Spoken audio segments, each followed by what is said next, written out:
Meus queridos irmãos, a paz do Senhor, falando EBD de volta, esta feita a lição de número 10 das lições bíblicas CPAD, Sala dos Jovens, ou a classe dos jovens, tá bom?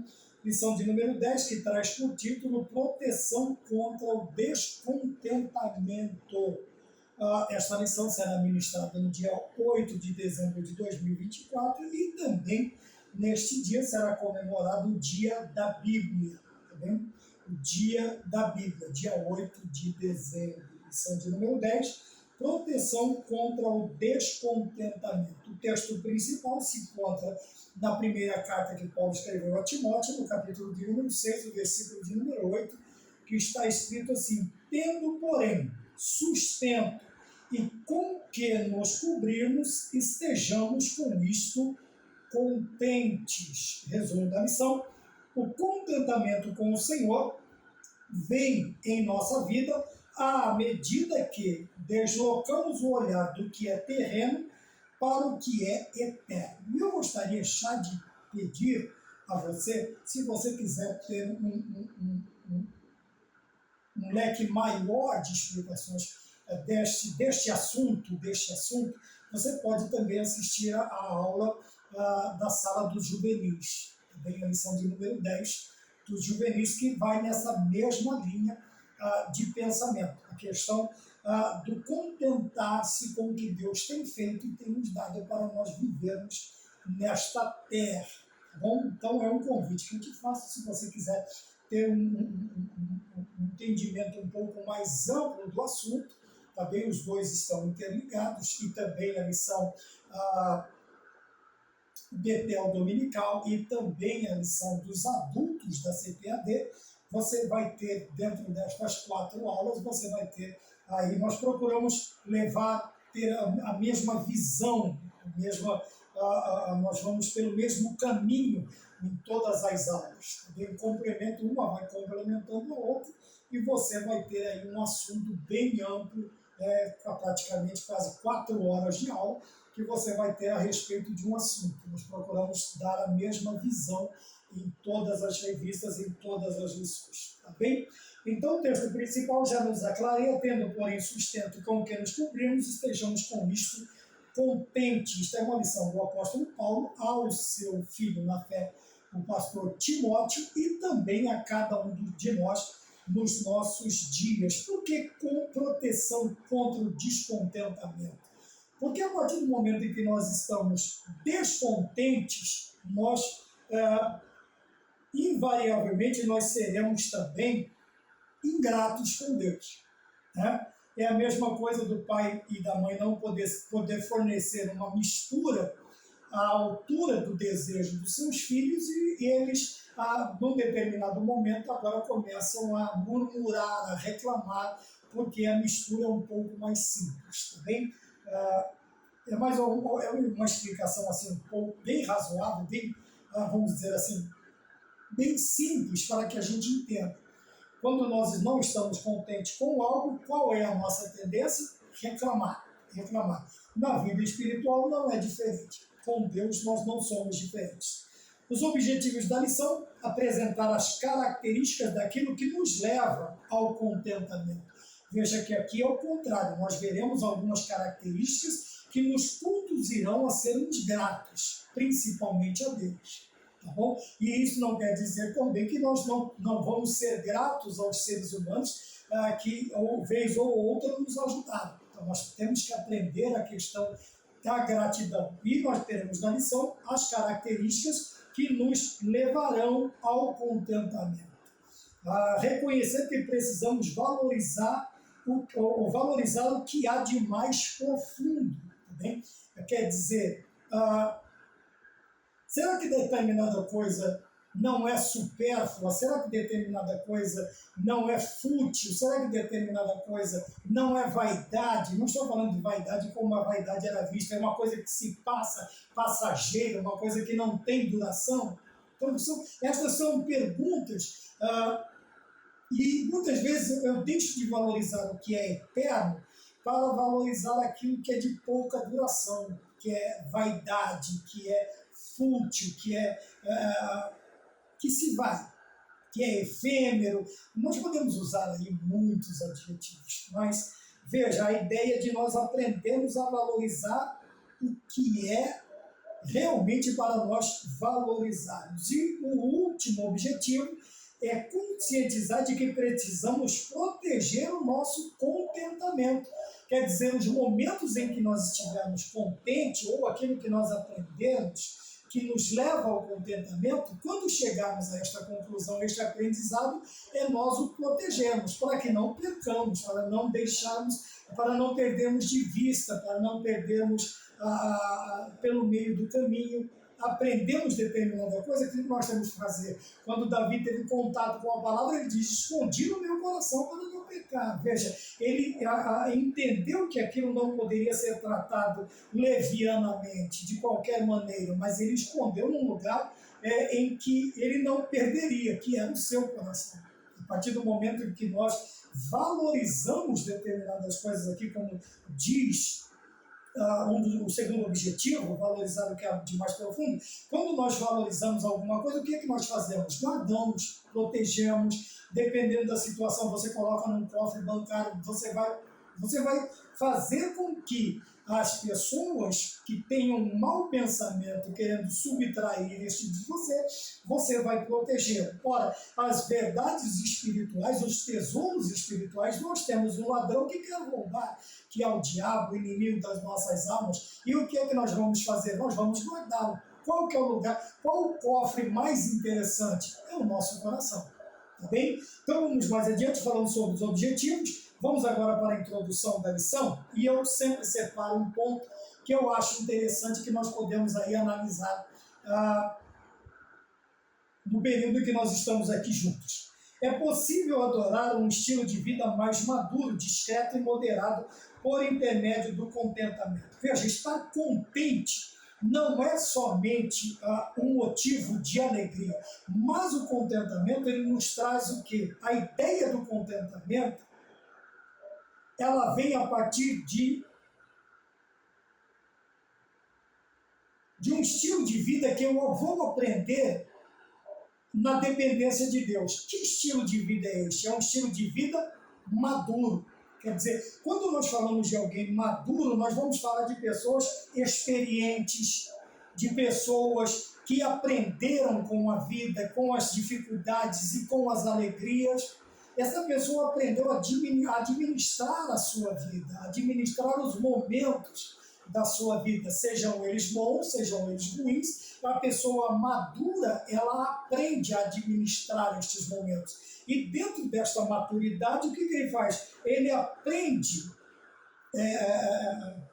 ele chega a este ponto como? Veja, por intermédio do contentamento. Quer dizer, a partir do momento em que eu me deleito, que eu me alegro, que eu me contento, que eu estou contente na minha vida, seja por motivo A ou seja por motivo B. Veja, o Salmo de número 37 diz: deleita-te também no Senhor, e Ele satisfará o desejo do teu coração. Então, nós olhamos e aprendemos que o contentamento, ele não somente nos trará benefício A, mas outro benefício, e este é importante na nossa vida, que é aprendermos a viver um estilo de vida maduro, consciente, sábio, sabendo administrar estes momentos, glorificando a Deus. E a pessoa madura, a pessoa que já tem consciência, e maturidade, eu já disse e vou repetir, não tem nada a ver com idade. Existem pessoas aí que já estão na terceira idade e ainda não aprenderam a maturidade de consciência, a maturidade da vida, não as cães brancas.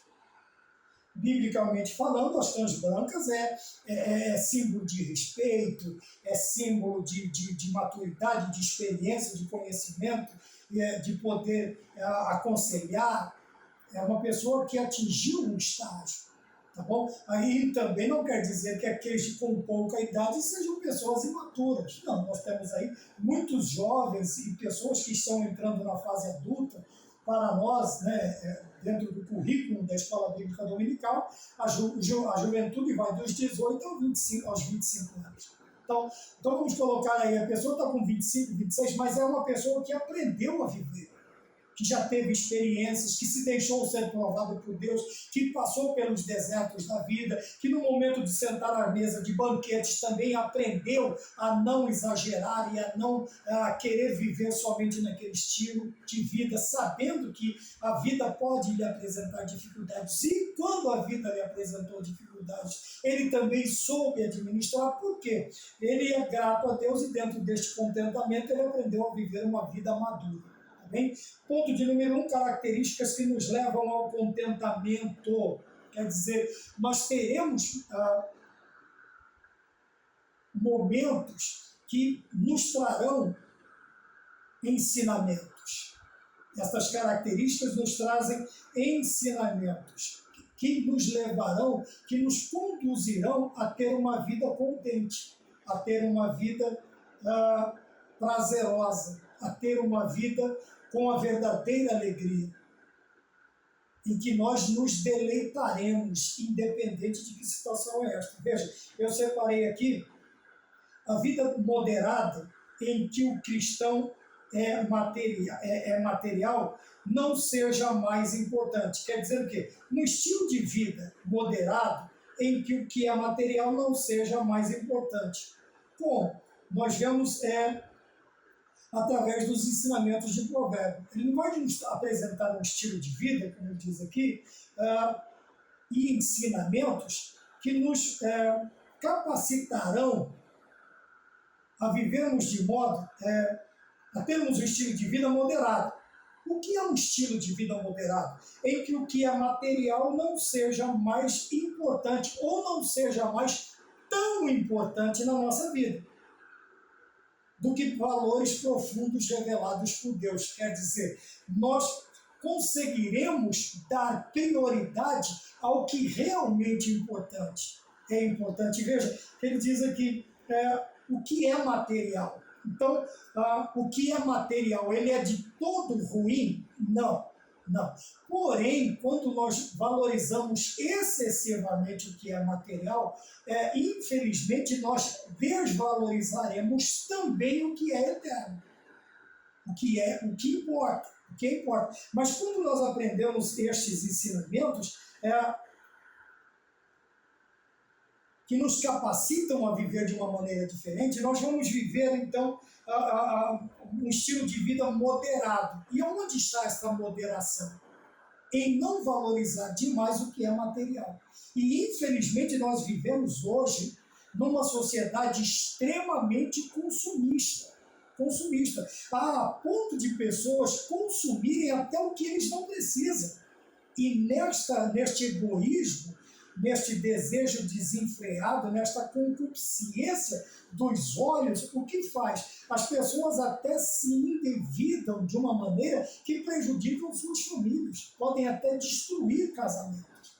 Então, quando nós aprendemos a viver este modo de vida moderado, nós não vamos estar tão voltados ao que é material, mas principalmente o que será prioridade na nossa vida, o que é eterno, que está aqui, como se dizendo, profundos, os valores profundos revelados pela palavra de Deus.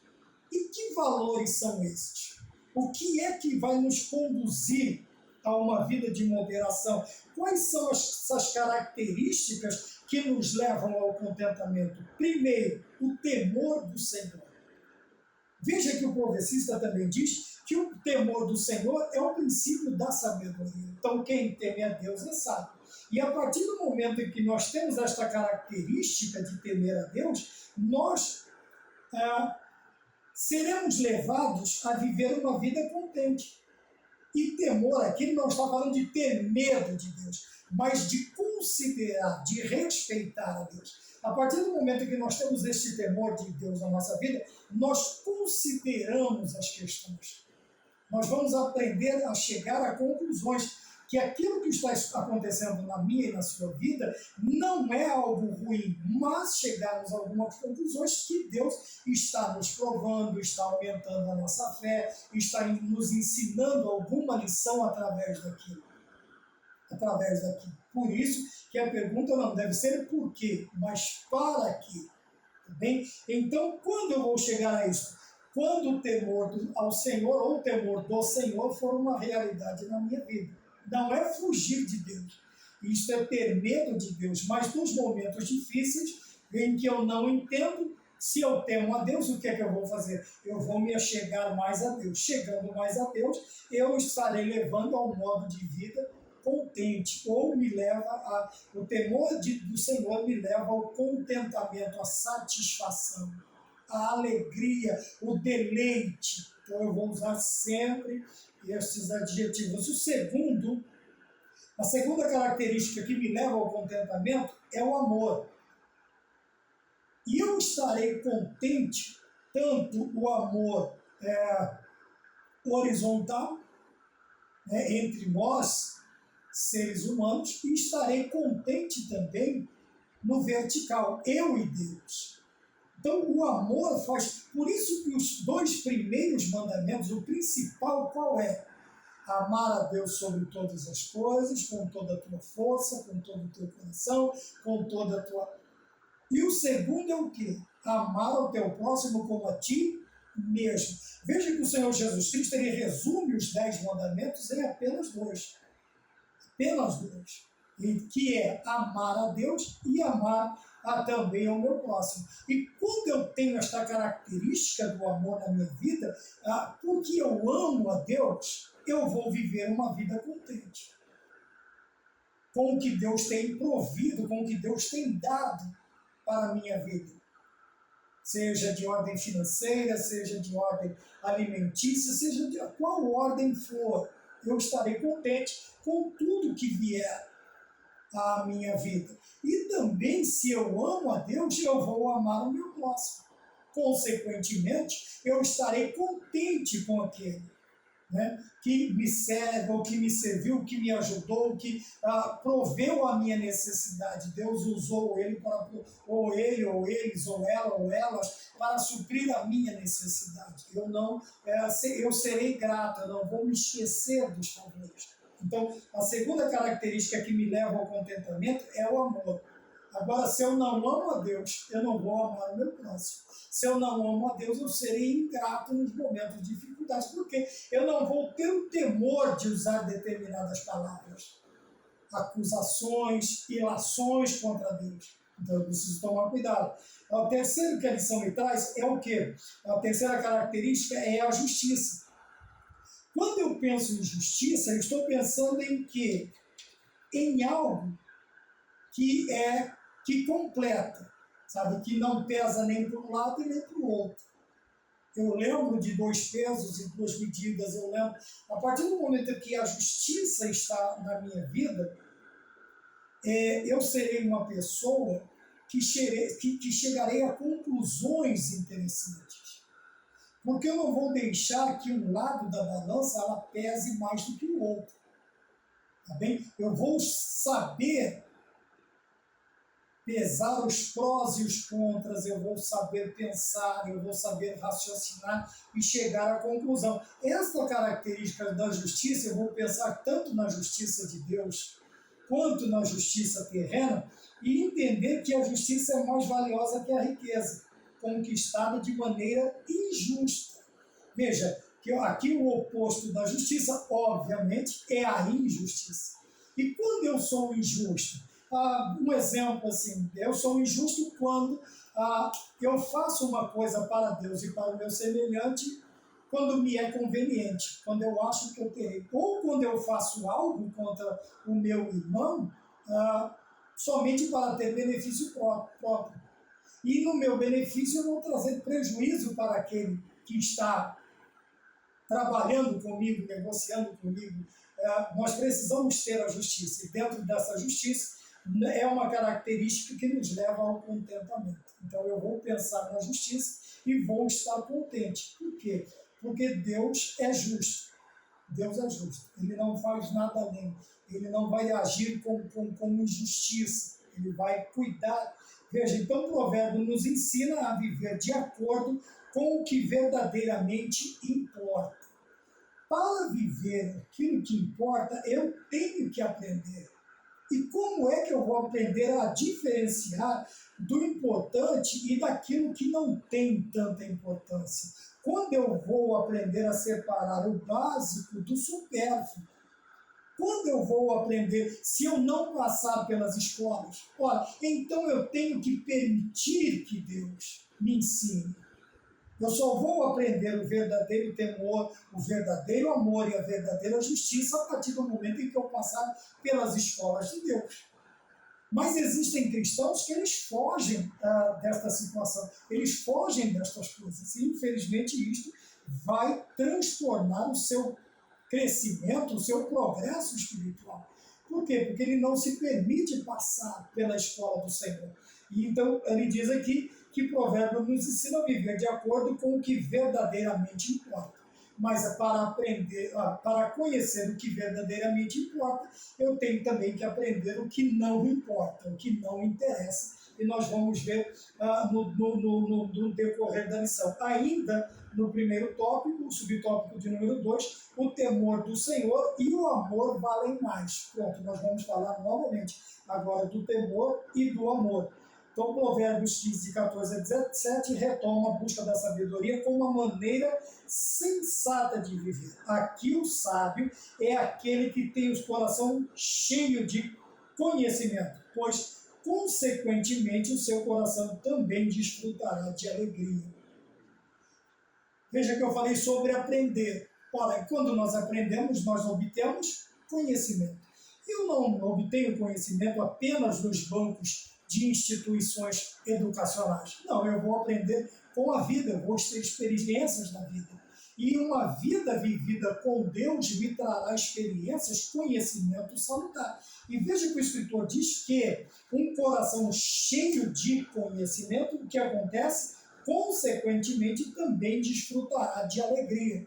E essa alegria, por causa de conhecimento, ela não estará atrelada a situações boas. Não é uma alegria circunstancial, não. É uma alegria com eu não estou alegre, eu sou. Porque quando eu digo eu sou, independente da situação que eu estou vivendo, eu não mudo. A minha característica não muda, a característica não desaparece, que é o quê? A alegria. Por que eu aprendi a viver alegre? Alegrei-me quando me disseram. Por que eu aprendi? Porque eu adquiri conhecimento. Adquiri conhecimento de que maneira? Passando pelas experiências da vida. Passando pelas experiências da vida. Então, o temor do Senhor e o amor valem mais. Por quê? Porque vale mais um coração cheio de sabedoria do que o coração do nécio, do que o coração do insensato. E quando é que eu vou aprender? A partir do momento em que eu permitir, novamente eu vou bater nessa tecla, permitir que o Senhor me ensine. Não adianta eu querer aprender sozinho, não adianta eu querer viver a experiência dos outros. Eu tenho que conhecer a Deus. Eu tenho que conhecer. Então, Jó chegou num determinado momento, ele diz lá no capítulo 40, ele vai dizer o quê? Antes eu te conhecia de ouvir, mas agora os meus olhos te veem. Tá bom? Ele vê como Deus, a partir do momento em que todo aquele sofrimento, o Senhor restaura a sua saúde, a sua vida, a sua família e duplicadamente tudo aquilo de material que ele tinha. Então ele vê Deus através das suas obras. E é assim que nós vemos Deus. Porque a Bíblia é clara em dizer, nenhum homem que me vê, ele falou para Moisés, permanece vivo. Então eu vou passar entre aquelas rochas, entre aquelas penhas, e quando eu disser para você olhar, você vai ver. Aí quando ele viu a glória, o resplendor de Deus. Então, quando Jó vai dizer, eu vi, agora os meus olhos te veem, por quê? Porque uma situação que parecia impossível de ser mudada, Deus fez uma mudança maravilhosa, muito maior daquilo que Jó esperava. 2 vezes mais, duplicadamente. Tá bom? Então, isso nós vamos ver por quê? Porque Jó é um homem que tem um coração cheio de conhecimento. E nós também viveremos uma vida sadia quando nós aprendermos quando nós conhecermos a Deus desta maneira. Então, o pouco com justiça e a tranquilidade são melhores. Qual é a ideia aqui? Que mesmo tendo pouco, né, ainda que os nossos proventos sejam escassos, é melhor isto, tendo a consciência tranquila porque nós agimos com justiça, do que aqueles que têm riquezas, têm abundância de viveres, mas a sua consciência não lhes permite descansar. Por quê? Porque ela estará constantemente os acusando de que as suas riquezas, tudo aquilo que ele tem, foi adquirido de modo ilícito. Por isso que é melhor uma consciência tranquila do que um travesseiro de plumas de, sei lá, de ganso, sei lá do que é feito o travesseiro daquele que tem muito. Não sei. O meu eu sei. Agora vejam bem, o que adianta o ser humano, segundo aqui, Provérbios, capítulo 16, versículo 8 e 17, 1, traz a questão da justiça e da paz. Então, veja, a partir do momento em que eu tenho justiça, ou pratico a justiça, ou a minha consciência não me acusa, o meu travesseiro pode ser uma pedra. E eu vou dormir, vamos dizer assim, o sono dos justos. Independente se você está deitado no chão, se o seu colchão não é, sei lá, trazido lá do estrangeiro, ou custou milhares de reais o teu travesseiro da mesma coisa, a mesma coisa, mas você tem paz. E a paz está atrelada à justiça aqui. Quer dizer que você vai dormir tranquilo, você vê isso nas redes sociais também, a ideia de que a partir do momento que você tem uma vida correta, justa, você age de maneira correta, a sua mente não vai te acusar. Se tem algo que perturba o sono, é uma consciência pesada. É como se alfinetes estivessem entrando na sua mente. A pessoa ela vai rolar para um lado, vai rolar para o outro e não vai dormir, vai ligar aquecedor, vai ligar refrigerador e ele não tem. Por quê? Porque ele não tem paz. A sua consciência não deixa em paz, não deixa tranquilo. Tanto é que a Bíblia diz, olha, se o teu coração não te condena, maior é Deus. Agora, se o teu coração te condena, imagina Deus. Por quê? Porque o teu coração, a tua consciência está conturbando a sua vida. E o escritor diz, o pouco com justiça e a tranquilidade são melhores. E isso não está atrelado à abundância de viveres, mas a uma vida de contentamento com Deus. Como eu disse, pode ser uma pedra o seu travesseiro, mas você vai dormir, mas o Senhor te dará descanso. O salmista, no Salmo de número 3, no Salmo de número 4, ele diz, me deito e logo pego no sono, me levanto porque o Senhor me sustenta. Por que ele deita e logo pega no sono? Porque ele está em paz, ele está tranquilo, ele está consciente de que o seu dia não foi um dia de injustiça. Ele não prejudicou ninguém, ele não ofendeu ninguém, ele não magoou ninguém. E isto lhe dá tranquilidade. Então nós precisamos aprender a viver de maneira justa e tranquila com o pouco. Porque a partir deste momento nós teremos paz, nós viveremos uma vida tranquila. Tá bom? Então é melhor você viver de hortaliça, tá bom? É um símbolo do que você ter aí um banquete em cima da mesa, mas você não tem paz nem para comer. Você não tem tranquilidade nem para comer. A tua consciência te acusa. Você não consegue nem sentar à mesa juntamente com a sua família para fazer uma refeição. Porque você não vive uma vida de medo, vive uma vida perturbada. Esta é a ideia. Tá bem? 2.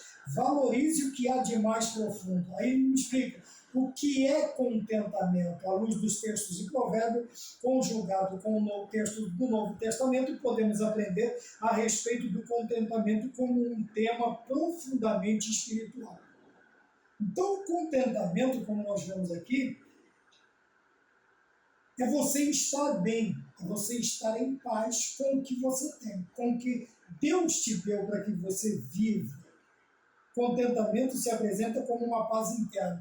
É o que nós acabamos de falar aqui. Veja, o contentamento quer dizer o pouco com justiça e também tranquilidade, eles me trazem a paz. E aqui também diz que a paz interna é dada a partir do contentamento. Por que do contentamento? Porque eu estou satisfeito com aquilo que Deus me proporciona. Então, o que eu tenho, eu sou feliz e isso me traz paz. Não me perturba. Por quê? O próprio apóstolo diz assim, eu não almejo coisas grandes demais. Ou foi o salmista, agora eu não me lembro. Me desculpe. Isso é muito bom que aconteça, para que o ser humano não tenha a impressão de que ele sabe muita coisa, de que ele é alguma coisa. Mas veja, ele diz, eu não ambiciono coisas grandes demais. O rei Davi disse, eu sou pobre e necessitado. É a ideia do contentamento, da dependência, da paz em servir a Deus. 2. O contentamento é pôr os olhos no que é eterno. Veja, os nossos olhos geralmente não seremos reconhecidos pelos outros. É uma ideia que nos é trazida por quê? Porque a partir do momento que eu tenho um estilo de vida diferente, um modo de vida, uma cosmovisão diferente, eu não tenho reconhecimento de outros. Por quê? Dentro também de não ter esse reconhecimento, eu estou sujeito a passar por injustiça. E isto é uma coisa que vai acontecer na vida de muita gente. De muita gente. Injustiças, prejuízos. Tá? Então, se nós esperarmos demais nas coisas terrenas, segundo o escritor nos ensina, nós teremos prejuízos e desafios a mais. Se nós temos uma esperança, vamos dizer assim, grande demais, sabe, nós estamos aguardando coisas demasiadamente grandes, os resultados em algo que não controlamos e não temos como controlar, o que isto ocasiona? Quando as minhas ambições são grandes demais, eu acabei citando aqui um trecho bíblico que diz, eu não desejo coisas grandes demais. A partir do momento em que nós vivemos uma realidade diferente, isso também me protege de ter uma vida de frustrações. Por quê? Determinadas coisas que eu posso esperar podem não acontecer na minha vida. E quando isso não acontece, o que é que vem com isso? Ansiedades, frustrações, decepções gigantescas. Tá? E com estas decepções, ela pode ocasionar também doenças físicas. A partir do momento em que eu tenho o pé no chão, naquilo que eu preciso, naquilo que eu espero, e também a Bíblia diz assim, há um trecho da Bíblia que diz, não me decepcione na minha esperança, não me deixe eu me enganar nas minhas esperanças, é o desejo de uma pessoa que tem o pé no chão. Ele sabe viver a realidade. Ele não ambiciona coisas grandes demais. E, obviamente, que suas decepções serão menores. Porque a sua esperança em grandes resultados, ela é uma esperança em resultados, vamos dizer assim, inteligentes. Tem pessoas que colocam ambições grandes demais na sua vida. E quando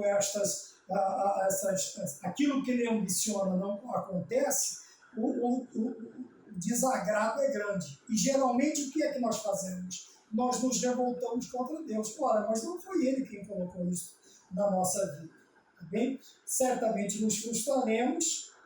Então, o que tem que acontecer? Temos de aprender a colocar o nosso coração no que é eterno. A partir do momento em que eu olho para aquilo que Deus me deu a certeza que vai acontecer, veja, as lições das características da eternidade, elas me asseveram, elas me garantem o seu total cumprimento. Então, quando eu olho, quando eu ambiciono, quando eu desejo aquilo que é eterno, quando eu olho para cima, quando eu olho para o autor e consumador da minha fé, quando os meus olhos, quando os meus desejos, quando o meu tesouro está no eterno, está nos céus, está em Deus, obviamente o que acontece? A minha vida de sucesso será maior. E a minha vida de paz e tranquilidade também será melhor. Porque as minhas ambições, os meus desejos são corretos. E os meus olhos estão voltados para o que é correto. E o que é correto é olhar para o autor e consumador da fé. Como Paulo disse aos Colossenses no capítulo de número 3, é olhar para cima, onde Cristo está sentado. É saber onde está o meu tesouro. Será que o meu tesouro está aqui na terra ou está no céu? Porque a Bíblia me ensina que onde estiver o meu tesouro, ali também estará o meu coração. Quer dizer, onde eu estou, onde os meus olhos estão, para que lado eu estou voltado? Para que lado? Para cima ou para baixo? Então, veja que o ponto número 2 é contentamento e pôr os olhos no que é eterno. Quer dizer, eu tenho que viver uma vida de deleites em Deus e estar voltado para cima, aguardando a volta e tudo aquilo que eu preciso vir dos céus. A vontade de Deus se cumprindo na minha vida. 3. O contentamento gera passividade? É uma pergunta.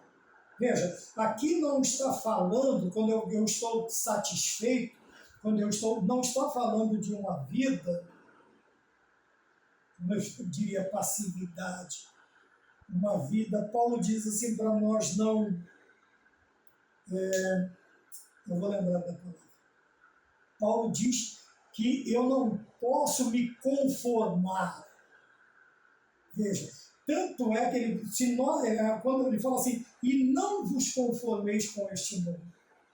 Por isso, antes ele traz uma ideia, mas uma ideia que para muitos soa errado, de soar, de retumbar errado. Por quê? Porque da ideia de que eu posso deitar numa rede, estou falando figuradamente, pegar aí uma água de coco gelada e passar o dia deitado, porque eu estou contente, ou estou satisfeito, como diz o hino da harpa, ou estou satisfeito com Cristo.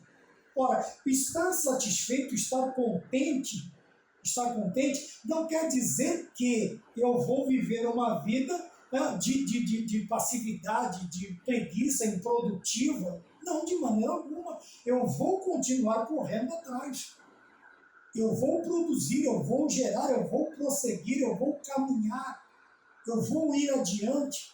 Então, o contentamento gera passividade? Não. Porque este contentamento, esta alegria vai fazer com que eu produza. Veja, Davi se alegrou e fez o quê? Ele cometeu uma ação, ele foi para a casa do Senhor.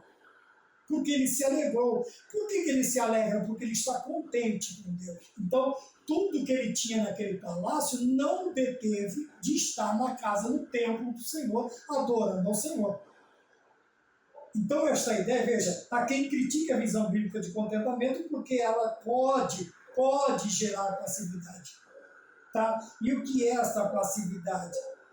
É você ficar simplesmente olhando, assistindo. Você não participa, você não chega perto. Tá? É algo platônico. Você vai ficar só olhando, só contemplando.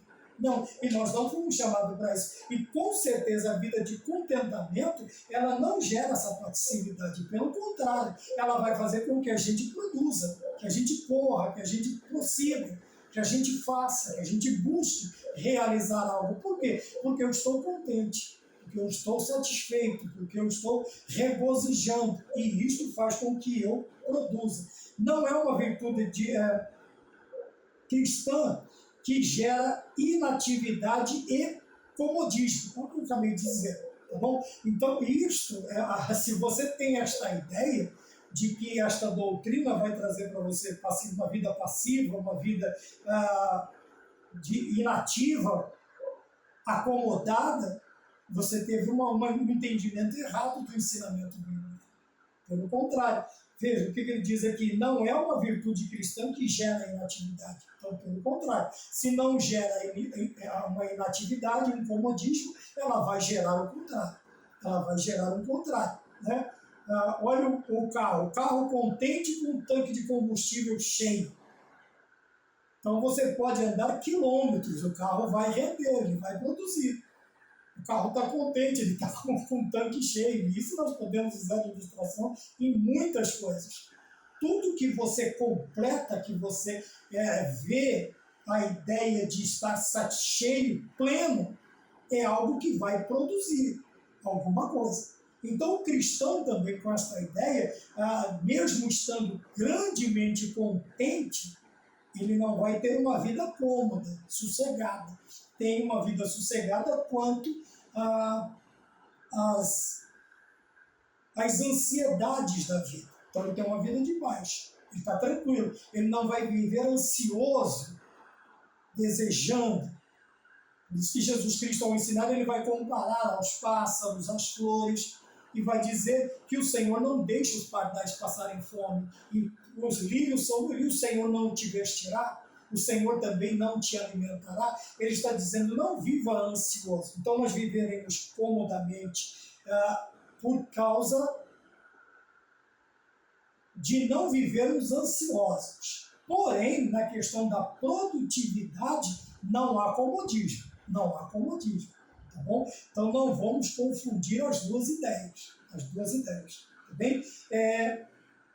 E o que é? Então, é ser grato a Deus por tudo, sem perder a consciência de que não temos tempo, ou não temos tudo o tempo todo. Então a gratidão, a ideia é esta daqui. É estar grato a Deus, é ser grato a Deus por tudo e termos a consciência de que não teremos tudo o tempo todo. Haverão momentos de dificuldades, alguns por dificuldades maiores, outros por dificuldades menores, mas todos passaremos por isso. Tá bem? Não é sempre que nós temos as coisas, não é sempre que nós temos dinheiro, não é sempre que nós temos abundância de alimentos, não é sempre que nós temos uma grande variedade de vestimentas novas, não é sempre que nós teremos saúde, não é sempre que nós teremos uma infinidade de coisas. Porém, nós precisamos aprender a viver contentes com isso. Contente. E não somente isto, protegendo o seu contentamento. Nós precisamos aprender a proteger o nosso contentamento. E eu separei aqui agradecer a Deus e a quem nos estendeu a mão em algum dia da vida. Já falei sobre isso lá no começo. Quando nós temos uma atitude de gratidão a Deus, de agradecimento a Deus, é como se nós tomássemos um remédio contra um veneno, um antídoto contra um veneno. Qual é a ideia do antídoto? É ele combater um determinado, uma toxina, um veneno que pode nos levar à morte. Então, qual é aqui esse antídoto? Ele vai agir em que enfermidade? Qual veneno? Veja bem. É um antídoto contra a nossa autossuficiência. Quantas pessoas se divorciaram de Deus porque se entendem como autossuficiente? O que é isso? Ele pode prover tudo o que ele precisa. Ele não depende de Deus, ele depende só dele. Esse é o autossuficiente. Ele imagina que ele pode gerar, que ele pode produzir tudo o que ele precisa. E isso é uma ideia errada. A partir do momento em que nós não vivemos uma atitude de gratidão, de contentamento, nós passamos também a termos a ideia de que somos autossuficientes. autossuficientes. E nós pensamos que podemos produzir tudo o que nós precisamos. E nós não podemos. Na realidade, nós não podemos produzir nada do que nós precisamos.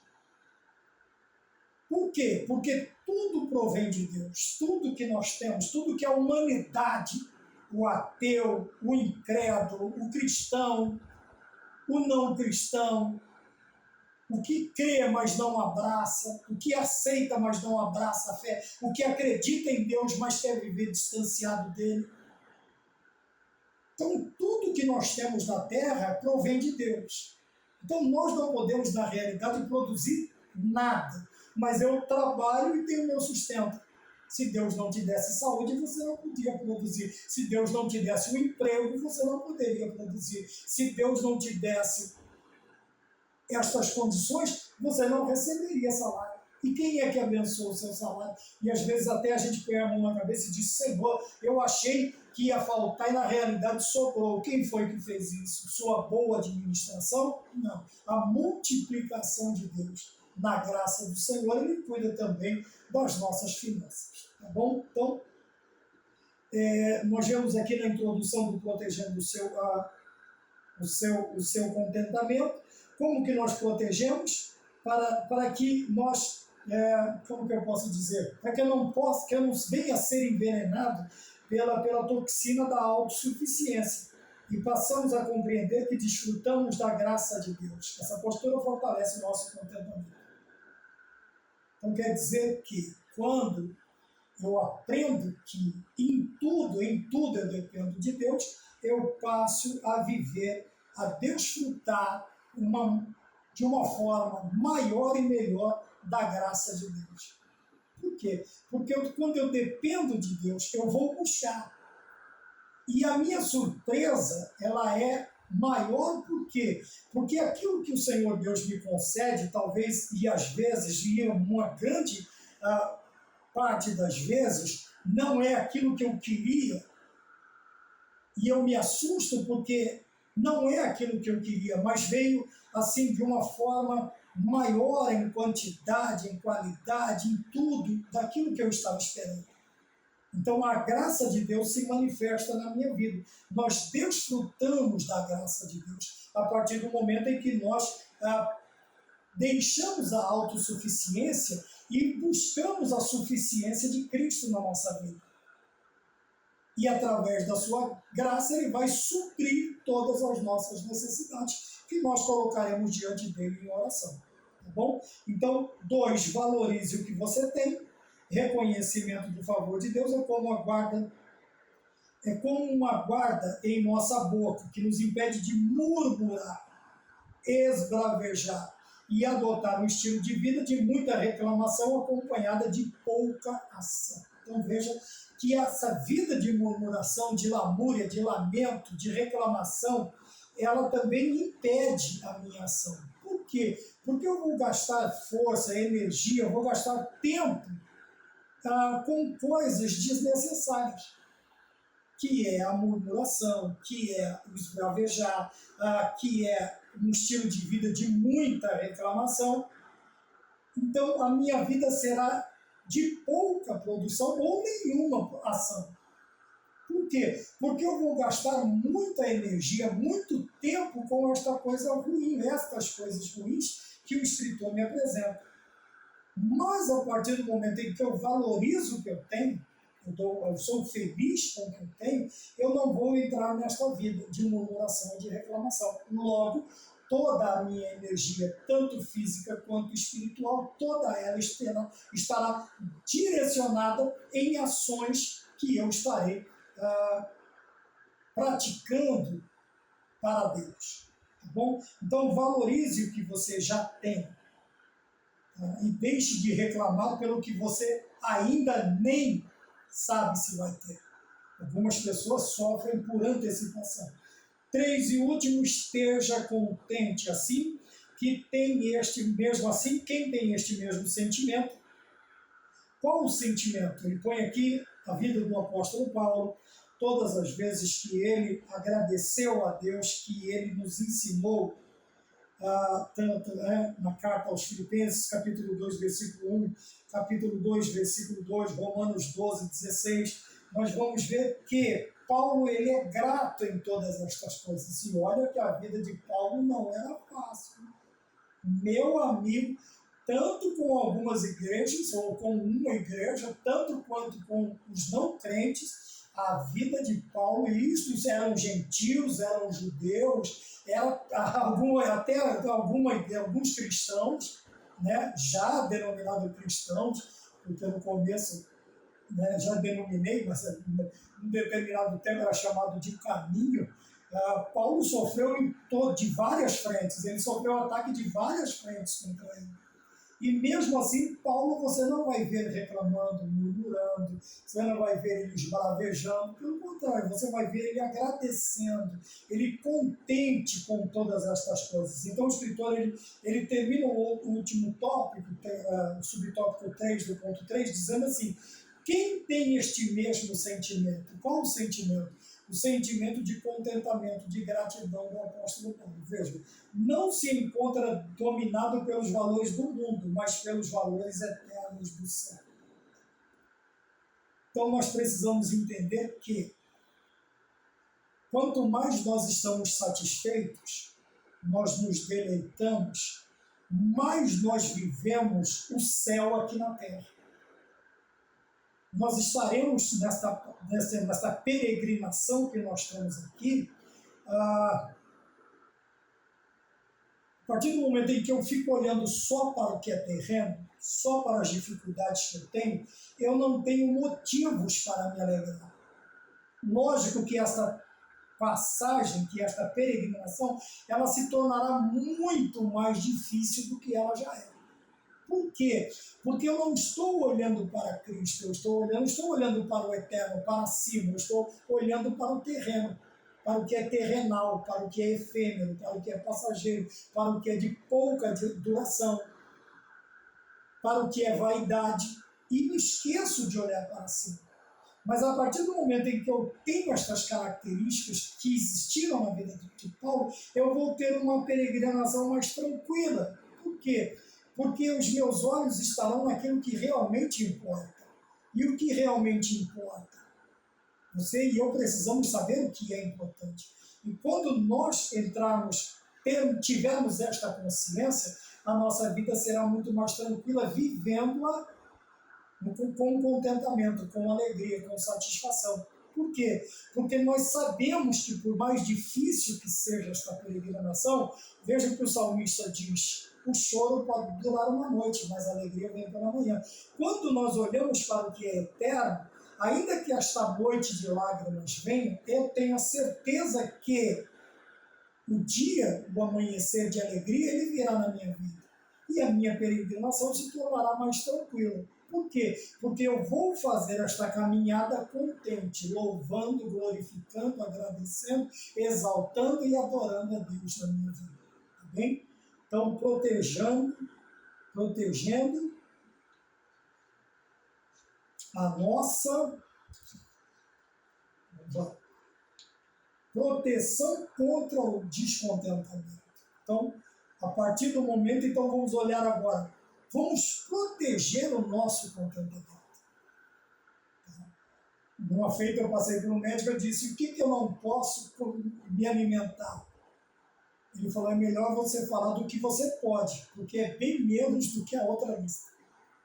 Então, ao invés de nós ficarmos nos preocupando com o descontentamento, vamos passar a viver contentes e proteger esse contentamento para quê? Para que os ladrões, vamos dizer, espirituais que nós temos, não nos roubem essa alegria. E nós estaremos fazendo a nossa peregrinação olhando para cima, para o eterno. E eu tenho certeza que será uma peregrinação tranquila. Tá bem? Então, protegendo contra o descontentamento, a proteção contra o descontentamento, é a lição de número 10, e se Deus nos permitir, nós estaremos de volta, se Deus quiser, né? Se for a vontade de Deus, porque nós temos isso na lição dos juvenis. Se você puder dar uma olhada, fique à vontade. Tá bom? Lição de número 11, se Deus nos permitir, nós nos encontramos novamente no nome do Senhor Jesus Cristo. E a paz do Senhor.